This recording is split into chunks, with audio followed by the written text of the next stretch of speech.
Hi, my name's Laura Mackey. I'm a UK Stampin' Up! Demonstrator. Thank you for clicking on my video for the Global Creative Design Tutorial Bundle this month. This month we are using Santa Express.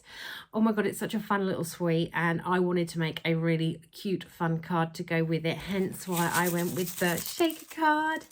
So yeah, you are here to watch my card this month. Nothing on the inside, just a blank inner, but you could do better than that, and you could add some of that paper on the inside or something. So it's really cute shaker card. Let's go ahead and let's make the card. Right, so is what we need for today's card. I have listed all the products I've used on the tutorial on the front part. So you need a card base and a piece of DSP that measures the same size as your card base, because we're going to make an infinity shaker card. And the idea of the infinity shaker card is obviously, like, it looks like it's got no edges. Obviously it has got edges, but it runs to the edge. You don't always have to do it like that. You can do it with a little border, and I have done and shared those with a border. So you're going to just fold the I need to get my bone folder. My bone folder, it's in my trolley, which has scooted down there, so excuse the squeaky wheels. So there's our card base, and our DSP measures exactly the same size. So I'm using C6 because I am in the UK. If you are in a different market, which quite likely you could well be, make your standard card base and then cut your DSP the same size as your standard card base in your market. So what else do we need? I have then cut myself with the largest stitched square from the Stylish Shapes dies. I have cut myself a square. We are also using, or I'm also using, Christmas to Remember stamp set for the greeting. Magic is in the air, because I feel Santa's coming along and the magic is definitely in the air. Paper, I need to grab myself a little ho ho ho. So I'm going to grab myself a ho ho ho. Just going to quickly him out there. Now I'm going to be really honest. I didn't buy the stamps to go with this suite. I've just used out of the papers. So I kind of cheated. But I've had great fun. I can't get that back in. I'm not even going to try now while you guys are watching me. So yeah, I haven't bought the stamps. I have literally just gone with the papers. So let me show you how to make the card. Let's go ahead and make this element first. So this is Blushing Bride, and my card base is Soft Succulent. You can use any of the colours that sort of tone with that. So I'm then going to use a blending brush, and I'm just going to ink up the edges of the stitch shape, just because then it will kind of just pop against the card base. I think whenever you make a card, you kind of have a recipient in mind, and I think I've got like it's a fun card. I think this is going to be for a kid or someone who still gets really excited about Santa coming. Yeah, so it's just a fun card with either a child or a big kid. I'm sure we all have those big kids in the family that still get super excited for Mr. Claus coming. I still get excited for Christmas. Try and embrace it while my daughter is still little, because I've not probably got many years left. I'm going to be careful what I'm saying, just in case anyone's watching these with anyone with little ears around. I do kind of forget myself when I'm doing these videos, kind of waffle along to myself. Nobody's home apart from me and the dog. Waffle along, and then I think, oh, I shouldn't have said that really. But hey ho, I'm a bit one of these, say it as it is. Right, just a little bit of fussy cutting around the choo-choo train. Mr. Santa. I love this paper that we have been, Stampin' Up! Has been very diverse. Hopefully that's the correct word. And we have got Santas from all over the world.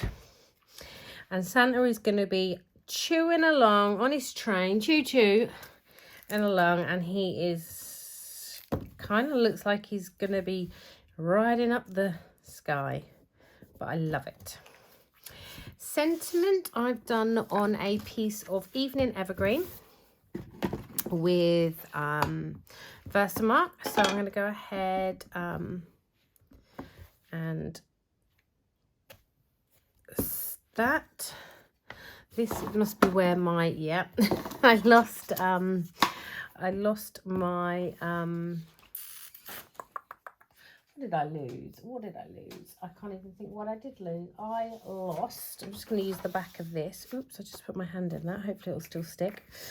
I couldn't find my white embossing folder, white embossing powder. And because I designed this card and then I don't make the video straight away just in case I change my mind. But I leave all the bits and pieces. That's okay. This is why we do it on a grid sheet. Just going to shimmy this out of the way, peel that off. Away. And that can go in there. There we go. And we can still keep that nice and fresh and clean. Well, cleanish. Right, I'm going to quickly just heat set this. I'm going to pause the video because you don't want to watch me heat setting that. Right, so that has been heat set. Oh, I lost my ho. Bring him back in here. I'm just going to trim this up. So as you can see, this greeting was in one long line. I like to kind of mix it up a little bit and chomp them about and make them work, dissect them a little bit. I'm not going to dissect it too much because then it'll be so little to I'll do it like that. Magic is in the air. And then I must have somewhere some dimensionals. I don't know what I've, oh, there they are. Keep cracking into a new sheet when I know I have, well, they don't really work. I like these ones around the edges for these ones and just, there we go. Pop the dimensionals on the back.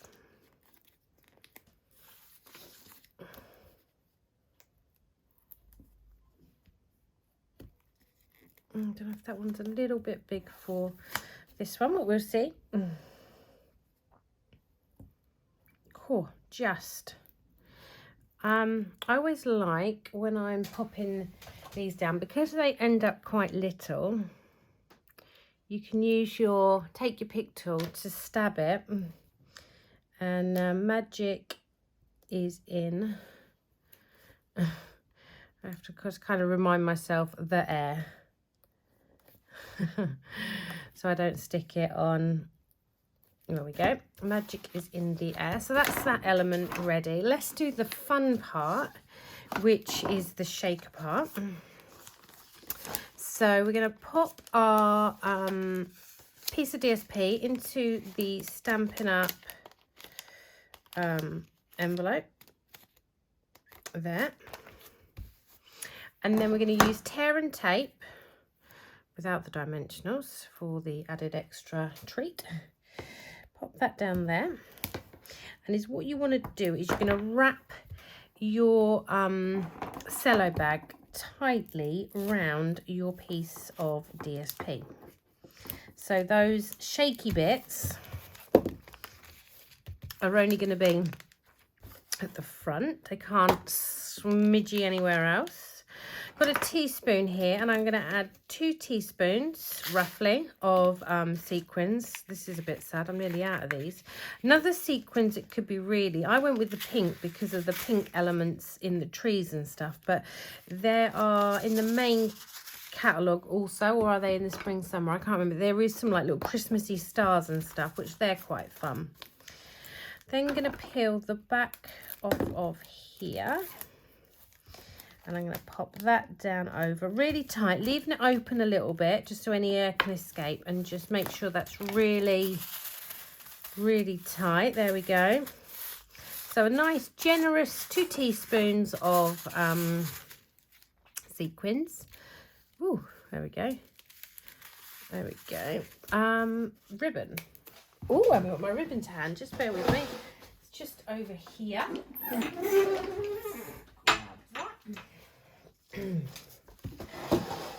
Then we're going to lay some ribbons. I'm just going to just sort of suss out what size I want.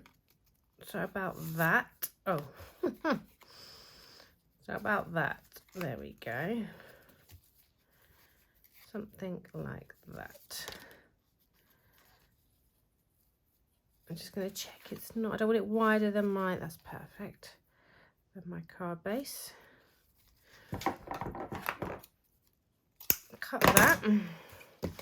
And then is what I tend to do now.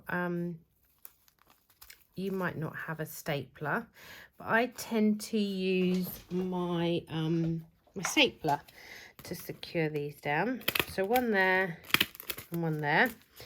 I might even just pop one in there just for good measure. It won't affect the shakes. The shakes can still go round, and it almost makes them, if we just shimmy them round there a bit. There we go. There we go. You kind of then make some stay up above with that being stapled there. So that is kind of handy. Dimensionals, I'm going to put just top and bottom, just because I don't want to make it too bulky where the ribbon is. So 4 on there should be ample.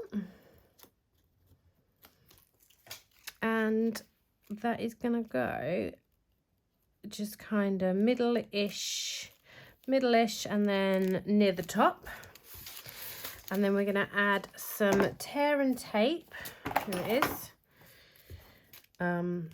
Around all 4 sides.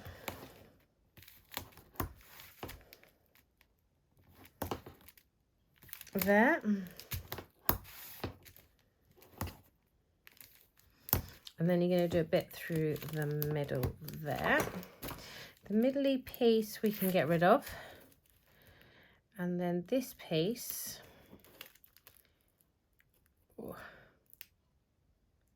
just going to take off and then leave like that. So just take it off half and leave like what I'd call the tails.